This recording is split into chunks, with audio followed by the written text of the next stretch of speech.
On that important day, I stood in front of my father's grave. My father had been the CEO of a major company, and after his death, my brother-in-law Kyle took over. He inherited the company and a huge fortune. In contrast, all I got was an old mini truck.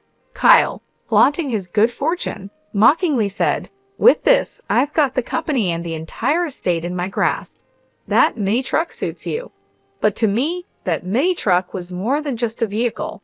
I looked at it fondly, and when I started the engine, I noticed a destination already set on the navigation system. "What's this?" I wondered. With a firm yet gentle grip, I began to drive. My name is Jack Nicholson. I am a 44-year-old tutor. Now, I am standing before a large coffin where my father rests peacefully. My relationship with my father had always been very complicated. He built a construction company from scratch, but I chose a different path. I left home to become a teacher right after university, fulfilling a childhood dream. This decision led to many heated arguments, and for a long time, we barely spoke. But despite our disagreements, I never hated my father. I had my own dreams to follow, and I couldn't give them up to run the family business. Even though I felt a strong duty as the eldest son, guilt weighed on me for not meeting my father's expectations. This guilt kept me from visiting my parents' home. My mother relied on my sister, Lauren, to update my father about my life. Lauren and her husband would often send expensive gifts or arrange trips for my father's birthday or their anniversary, pretending they were from me. Each time, Lauren would encourage me, saying, "I wish you and Dad could talk directly. He's just trying to be strong." Deep down, he must be feeling lonely. I often thought about Lauren's words and would just shake my head. But one day, I got the sad news that my father had cancer. When I heard this, I quickly quit my job and went back to where my family lived. I realized that what really mattered was life itself, and the past arguments with my father seemed so small. I decided to move back to my hometown, teach at a local school, and take care of my sick father. At first, my father was shocked to see me return, but he eventually accepted it quietly. I didn't say much either. I just stayed by his side and took care of him, helping him whenever he needed it. He would thank me softly, and those words brought me some peace. Sadly, my father's fight with his illness ended. The last chapter of his life closed quietly with me, Lauren, and our mother by his side. We couldn't know what he was thinking in his last moments, but we hoped his soul was at peace. Even though we expected it, losing him deeply affected us all. My mother, Lauren, and even my young nephew, Peter, were all very sad and cried. The only one who didn't show any emotion was my brother-in-law, Kyle. During the funeral preparations, he coldly asked, "Did he finally die, huh?" Hearing that, I was proud of myself for staying calm and not reacting angrily to Kyle. Instead, I focused on planning my father's funeral. This kept me busy and helped distract me from the pain. I ignored Kyle's harsh words and made sure everything for the funeral was done right. Kyle and I had never gotten along well, and our relationship only got worse over time. But despite everything, I kept my focus during this tough time. I first met Kyle when he was a skilled worker at my father's company, and I really respected his skills. It felt like I had gained a real brother when Kyle married my sister, Lauren. He was 5 years older than me and seemed like a role model. Before they got married, I often asked him for advice on various problems, and he always listened with understanding. One of our big discussions was about whether I should join the family business. Kyle would say, "Sean should live his own life, and Jack, you have your own path. No one knows which choices in life are the best, so the most important thing is to make choices you won't regret later." Encouraged by his words, I switched from business school, where I was studying management, to the Faculty of Education, where I really wanted to study. As time went on, Kyle and Lauren got married and started their life together. 22 years have passed since then, and the distance between my father and me grew wider. I moved on with my life, missing the chance to close that gap. But when I heard about my father's illness, I dropped everything and rushed home. Kyle, who once greeted me warmly, had changed. He now seemed uncomfortable around me. When we were alone, Kyle would say coldly, "You came back in a hurry when you heard Sean was sick, didn't you? But no matter what, you won't inherit anything." His words caught me off guard, and I struggled to respond. "What do you mean? Don't act like you don't know. It might be a coincidence, but even if you now want to run the company, it's already decided that I will be the next leader?" His harsh words shocked me, and I replied louder than I intended. "No, that's not it. I didn't come back for the company. I realized I hadn't been a good son and wanted to apologize to Dad, even if it's late." Kyle dismissed me. "I don't need your fancy talk. It sounds like something from a TV drama. Lauren likes that kind of stuff. But were all those gifts you sent just a way to look good in front of Sean?"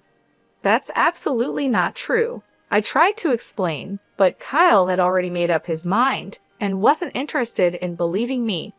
His words also seemed like a slight against Lauren, and for the first time, I felt a deep divide between us. Ever since that incident, I started to feel really upset with Kyle. He began to mock me openly. "No matter how much you try to win Sean over, that time has passed. Don't make me laugh. Go back to where you belong and take care of your troubled students," he would say. At first, I thought deeply about how I appeared to others and how they saw me. But Kyle's words showed he was more concerned about himself than our father. His behavior often seemed disrespectful to both his father-in-law and his wife, Lauren. I started to believe that Kyle had married Lauren mainly to get closer to my father's company and wealth. He rarely visited my father when he was sick and didn't help take care of him. Now, all I could do was work as hard as possible to protect the company my father, Sean, had built. Kyle always sounded polished, but he really just wanted to avoid problems.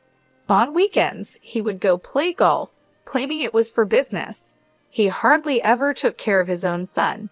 He said he wanted his son to learn many skills to eventually take over the business, but he left all the driving and housework to Lauren. When Lauren showed a bit of unhappiness about this, Kyle would passionately take her hand and say, "I'm giving my all for Sean's sake. Now is the time to produce results by any means necessary. Let's overcome this trial together."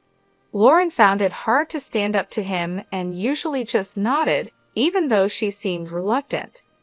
Kyle was good at acting like the perfect husband in front of Lauren, so it's no surprise she believed him. He showed his true self to me, probably because he thought I was like him.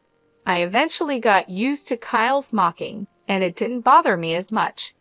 However, when our beloved father passed away, I was heartbroken. I felt a deep sadness and emptiness. Although Kyle seemed upset about our father's worsening health, I couldn't shake the feeling that he had been waiting for this moment. This thought made me very sad and angry. After our father died, Kyle inherited most of our father's large fortune. Even though he was just a son-in-law, he had the same rights to the inheritance as Lauren and me, according to my father's will. He got most of the shares of the company and a lot of wealth. This unexpected turn of events left me speechless, even though I was my father's biological child. I had thought the inheritance would be split fairly among the three of us, but instead, Kyle got almost everything. All I received was an old mini truck that my father once loved.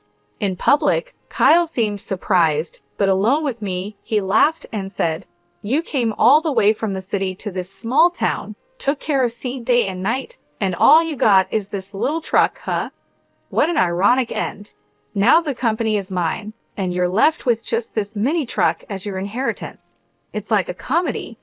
As he left the room with a smirk, I felt empty inside. Holding the mini truck keys tightly, the cold metal made me face the harsh reality. But my family tried to cheer me up. "Keep your head up.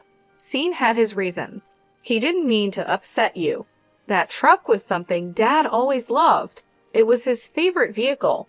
He surely cared about you." Despite their kind words, I was too hurt to respond. I knew that what you inherit doesn't measure a father's love, but the fact that Kyle, who seemed to be waiting for my father to die, got almost everything, was deeply insulting. It wasn't about the money, It was the pain of seeing my father's hard work go to such a man. I felt powerless to change the situation. Clutching the truck key, I decided to take care of the mini truck, the only thing my father left me. It seemed to hold a deeper meaning. I hoped that cleaning the truck might help me sort out my feelings.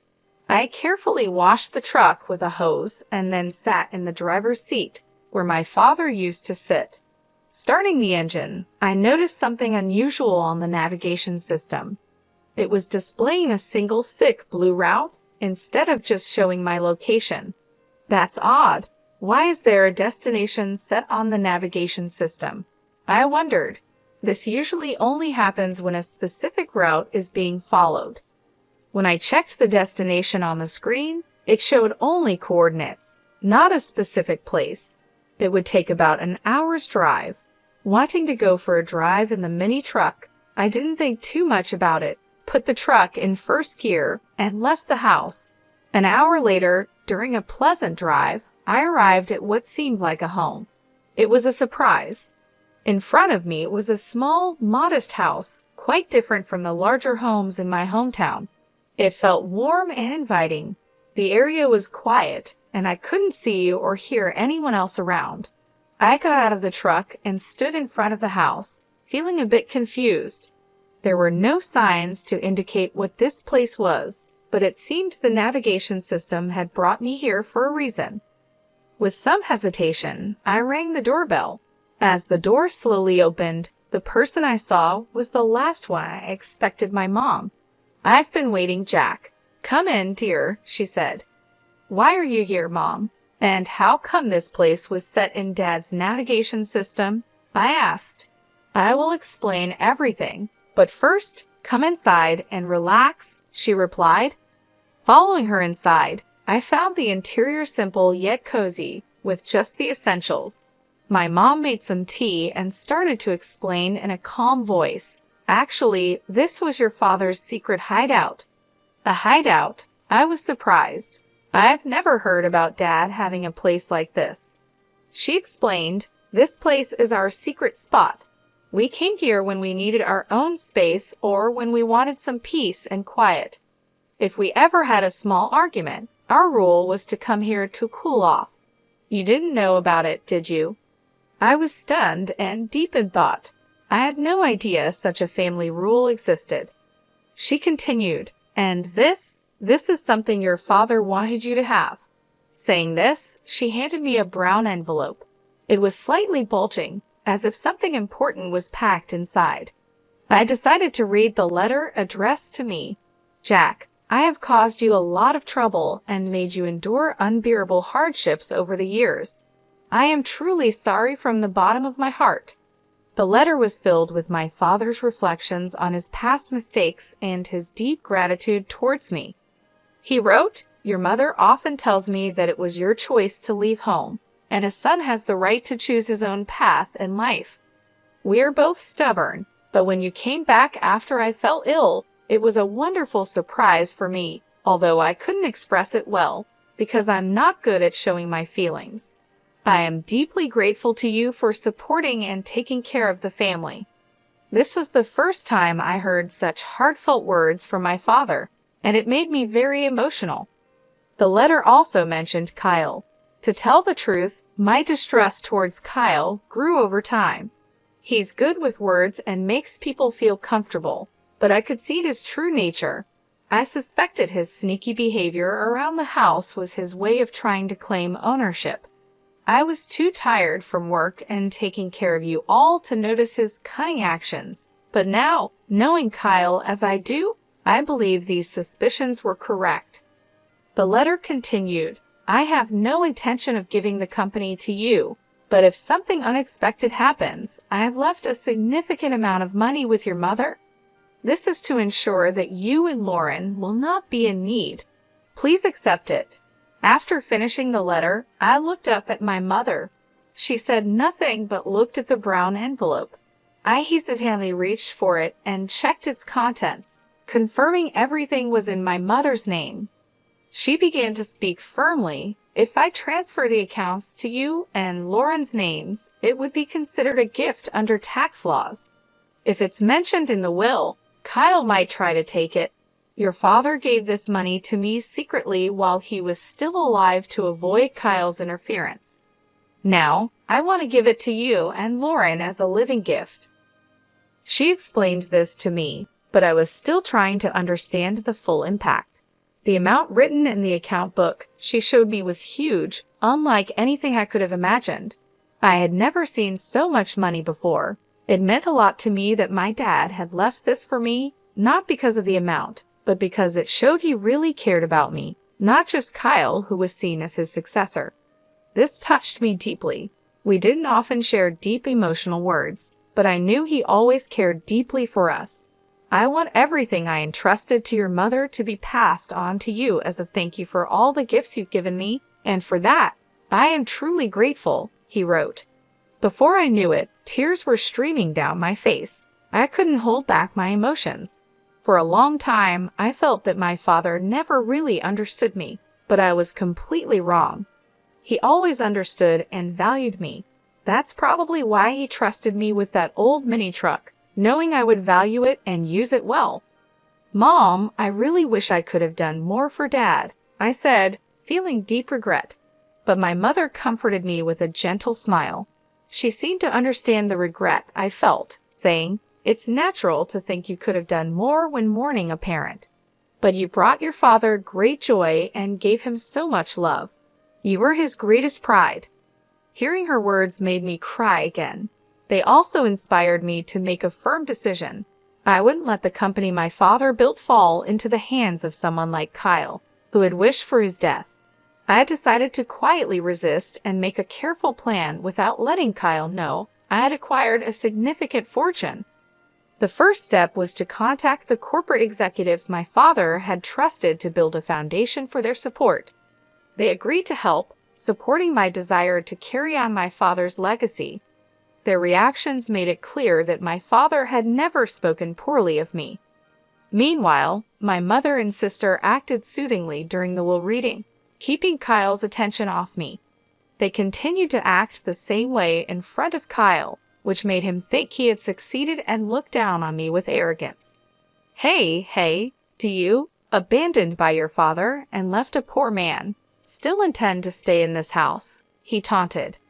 "I'm the new president now. Admit your defeat and go back home." Kyle would say these words dismissively, waving his hand as if he was shooing away a small fly. Since becoming CEO, Kyle's arrogant attitude created a tense atmosphere in the company. Despite his high position, he ignored his duties and became rude to his staff. This caused a lot of problems, and many skilled employees left unhappy with his leadership. Kyle didn't question his approach and remained overly confident. "Those who can't grasp my superior vision might as well quit immediately," he would say in public, making decisions without listening to anyone else. As problems in the company increased, Kyle enjoyed spending money and living lavishly, while his passion for the business seemed to disappear. When I first met him, he seemed like a great person. He was skilled, and even my dad liked him. How had he changed so much? She cried every night, hiding her tears from the children. I couldn't just watch the company fall apart. I was quietly planning my next move. The day came when I acted. I left home early and waited at the office for Kyle. When he walked into the president's office, he was shocked to see me sitting there. "What the hell are you doing? Why are you sitting there? Get this person out of here," he demanded. "The one who should be leaving is you," I replied calmly. "What are you talking about? Have you lost your mind?" Kyle looked at me as if I was an annoying insect. Using the assets our father left us, I had bought the majority of the company's shares. An extraordinary general meeting of shareholders was held, and you were officially removed as president. Kyle, I'm sorry to say, but you are no longer the president of this company. Wait just a minute, he stammered, confused and repeating words that made no sense. Don't you understand? I now control 2/3 of this company's shares. You thought the inheritance was just an old mini truck, but that truck turned into money in an unexpected way. Kyle tried to dig into details about the hideaway, but I avoided his questions and changed the subject, which only made him more upset. The game is over. Leave this place immediately, I told him calmly and handed him several documents. As Kyle looked through them, his face went white. What is this? He asked. These are the minutes from the extraordinary general meeting of shareholders, and this other document is your dismissal notice, I explained. Kyle became very angry, crumpled the papers in his hands, and shouted, You think this will hold up? I'll take legal action. Go ahead with legal action. We have good reasons for our actions, I responded calmly. What reasons? You've just been after the old man's wealth and this company from the start. It's nothing but jealousy, Kyle accused. Let me ask you directly, Kyle. Have you been using company assets for personal use and signing leasing contracts for your own benefit? I asked. What if I have? What's it to you? Kyle replied, his face turning pale with shock. How did you know about that? He stammered as I listed his misconduct, like taking home computers and other appliances meant for company use. There's more. Computers and TVs that should be at the office are at your house, being used for personal things. Isn't that enough reason to act? I pressed on. Struggling to respond, Kyle frantically tried to defend himself. Why? How do you know about that? He asked, his lips trembling. I kept my gaze fixed on him and continued, You should have been more aware of your responsibilities. Did you become complacent when you thought you controlled everything? I had been gathering information about Kyle's actions from the company's executives. After our father passed away, Kyle became more arrogant. He used to at least pretend to respect others, but as president, he began to shift his work onto others and even fell asleep in his office. This attitude caused many loyal employees who respected my father to leave, frustrated by his behavior. Kyle, upset by the situation, doubted my ability to manage, emphasizing that it was impossible for me to fulfill the role of a manager. I had never worked a day in this company. Think about it, how can someone with no experience in running a company become president? It's impossible to trust management to someone like you, Kyle argued. You're absolutely right, I agreed. I have no intention of becoming the president of this company. My sitting in this chair is just a symbolic message to you. In fact, a new president has already been elected by a different board of directors and is already carrying out their duties. Kyle was stunned. He stood there with his mouth open and his eyes wide, shocked by the turn of events. He had been sure that I was after the presidency and had schemed to replace him. As I've said many times, I'm not after the president's position. My only goal is to honor my father and protect the company he spent his life building, I explained.